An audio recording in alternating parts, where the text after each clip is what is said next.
Have you always wanted to make a very delicious French dip, but found that the recipes were very complicated with a matching expensive ingredient list? Well, then you came to the right place, because I'm going to show you how to make a delicious French dip, a cheesesteak sandwich, and that while not having to break the bank or getting into difficulties. Big thanks to Kamado Joe for sponsoring this episode. The reason that I wanted to make this recipe because it's all about the steak sandwich for me.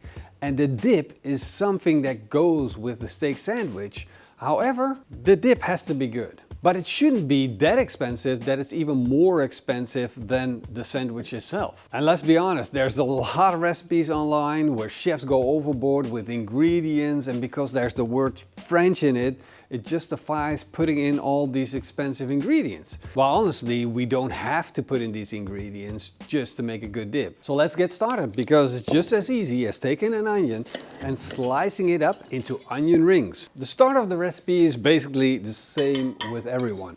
You're going to take a pan, put it on the fire. It's a bit cold outside, so it takes a little bit of time to get it started. Take a lump of butter. This is about 50 grams. Put it in the pan. When the bubbles are almost gone, I'm going to put the onions in the butter. But the trick is to take it really slow. I'm talking about 10 minutes or so. Take your time to let the onions soften up. And how can you tell that they're done? Well, you just take one. And if it's nice and soft and rich and creamy, then it's done. Then you're going to add 2 tablespoons of all-purpose flour. And I've sliced about 6 onions. The trick with flour is that it needs to bake first. You can't just throw flour in, then just continue.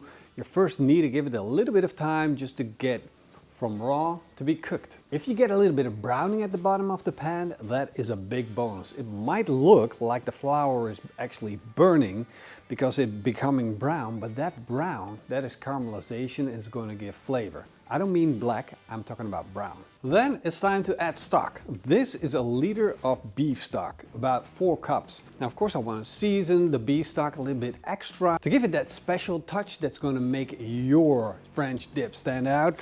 And I've got this from my garden. It's fresh thyme. Well, it's not that great anymore because it's winter season. However, it is free, so I recommend putting one in the ground. But if you want to make it now, you can just as well switch to like a mixture of dried herbs and dried seasoning. And that's gonna do a great job.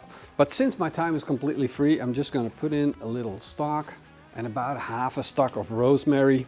I'm gonna raise up the temperature in the pan a little bit, give it a quick stir. And then for my final ingredients, I'm gonna use a little bit of Worcester sauce. This should be in your cabinet at all times. It is a seasoning that you're gonna need if you wanna make tasty stuff. About half a tablespoon will do the job. And then the last one, the real flavorizer in this journey, is the maggi. Maggi is something that I grew up with. If you don't know maggi, it's not a commercial dish, but it's like, it's a thing. It's just gonna make it taste really good, and it's very inexpensive. So about half a tablespoon of that.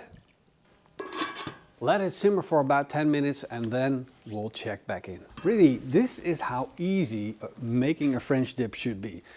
If it's harder than this, well, then it's not really worth it. It's almost like French onion soup, a little thicker, like gravy. Whoa! And all I need to do now is just strain it. Make sure I captured the juices. And I have to save the onion. It's a little bit steamy out here, it's a little bit cold.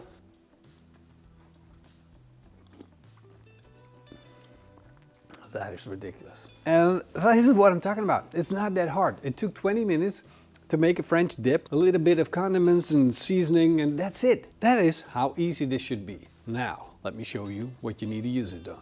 First, I'm gonna fire up my Kamado Joe. I'm gonna put in some Kamado Joe Big Block. I'm gonna start it up with some embers from a fire that I've got going on. Put in a cast iron grill grate. Now this is going to give me the most amount of flavor that I can get on my beef. I'm going to let the KJ warm up with the top vent and the bottom vent all the way open. Now we need to talk about the next part. This is very important. A lot of people spend loads of money on meat. This is a steak. It's not an expensive steak. Look at the marbling and look at the fat. It looks like Wagyu, one of the most expensive pieces of steak that you can get. However, it's not. This is a regular chuck steak. Okay, it's a good quality chuck steak, but it's not gonna break the bank. And that is exactly the point. Now I'm gonna season it with a little bit of PITMASTERX seasoning. You can use a little bit of salt if you like to. This is the Texas seasoning. And since this is a thick cut, I'm gonna season both sides. Once the cast iron grill grates are hot, it's time to start cooking. But before I do that, I'm gonna drizzle a little bit of olive oil on my steak just to help get it started. And then time to put it on the grill. I'm looking for a light and slow sizzle. I wanna cook that steak slowly while searing it. And that's gonna give me a delicious crust on the outside. Now typically, if you're looking for a cheesesteak sandwich, most of what you're going to find is pre-sliced steak sandwich made out of ribeye, rib roast, or other expensive cuts online. Because, well, that's what they say is the best, but in reality it's not the best. It's the most expensive version of what you can make, other than filet mignon. But you and me both know we're not looking for expensive, we're looking for good. And what does chuck steak have that ribeye doesn't have in that way? That's right, flavor. Chuck steak is so flavorful that it will blow ribeye out of the water. Just so all I need to do is make sure that I sear the steak on the outside to the best I can. I want to get that nice thick crust going. If you're doing this inside your house, you want to make sure you got one of those nice cast iron pans that's going to give you that beautiful thick crust.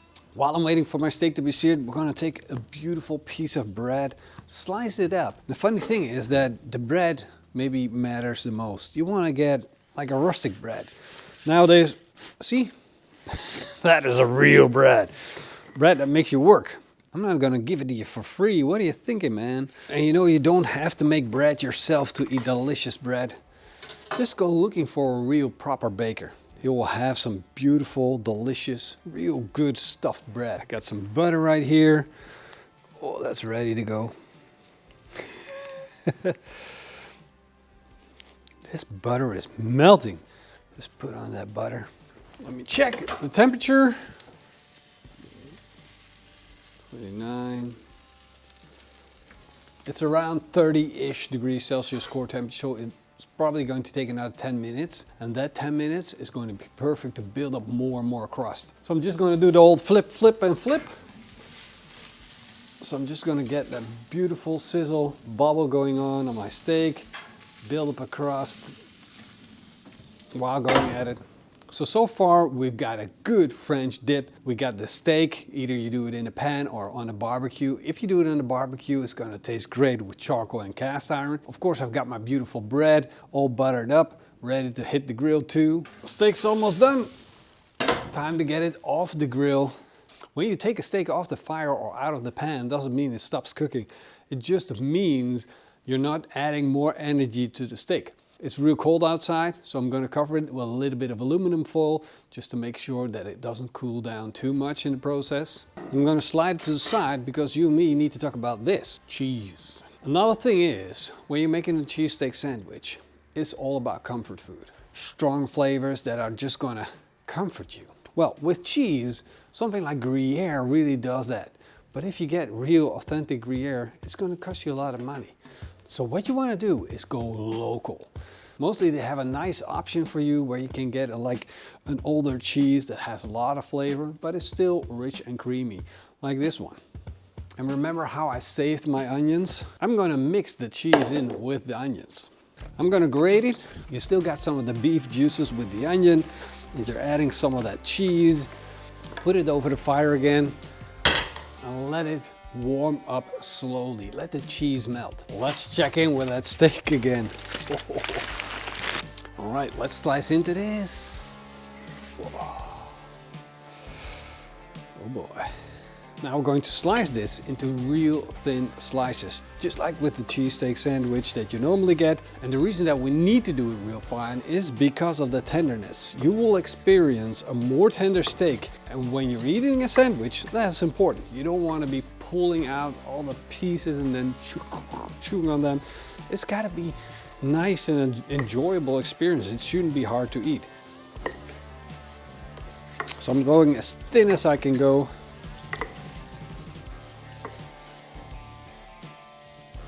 All right, let's build this up. Now we don't want any big pieces, so I'm just going to slice it again.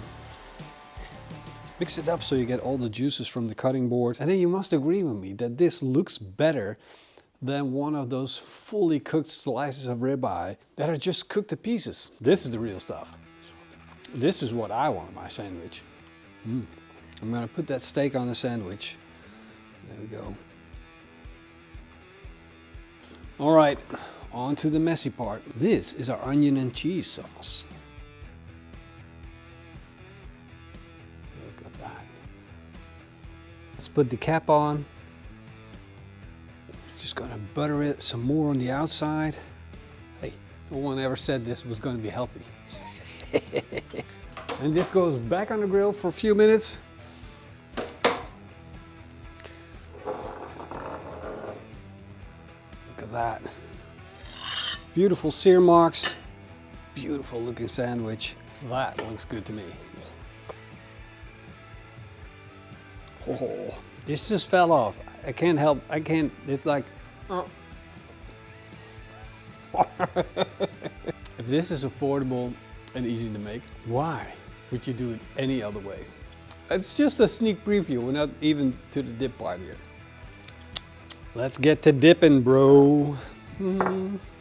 Without further ado, the French dip.